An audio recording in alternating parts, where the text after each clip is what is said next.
Assistant Coach Ben Sexton again because, hey, things are going pretty well, and why not stick with it?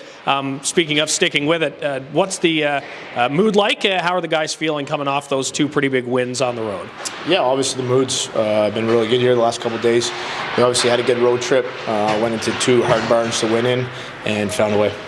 Yeah, what were some of the keys to the victory, especially amid all the roster shuffle and injury and things like that the club had to deal with again this past weekend?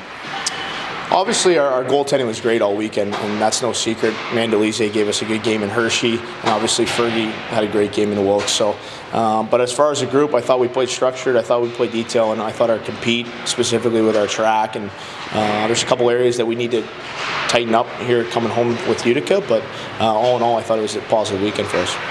You talked about the structure. Your team's only allowed 3 goals over the last 2 games, 2 of those with the extra attack on the ice for the other squad. What are you seeing from the defensive core right now? Yeah, obviously our D core does a great job. I think we can get a little bit better in D-zone coverage, ending plays, and we're going to have to do that tonight with a good Utica group that has very active D, so we have to kill plays in our own zone early, and I think we'll have some success. Utica always a tough task. Kevin Deneen, one of the best coaches in the American Hockey League. What do you see from them and what they want to accomplish tonight, and how do you go about slowing that down?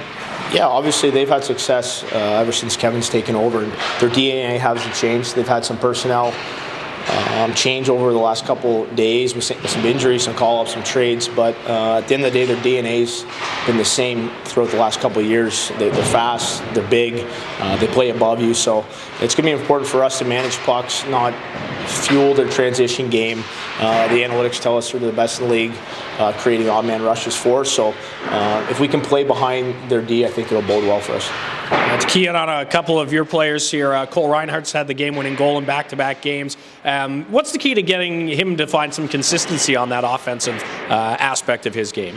Yeah, I think his game's really coming around, and we've been on Cole for the last 3 years about playing the right way, being able to check, and at the end of the day, that's just going to be his bread and butter in the NHL. But it's nice to see him starting to contribute offensively, and when you check well and you play above people, and he obviously has some touch, and he's been rewarded for that in the last couple of games. A little bit of focus on Mitch Hurd as well, being from nearby Bowmanville and joining the team on the weekend as well. What has he added? Because he seems like he's fit in pretty seamlessly. Yeah, he has. He's a high-character kid that comes in. He's been around. He's a veteran guy, so just having him with a positive attitude, he comes to work every day. He's a true pro. So.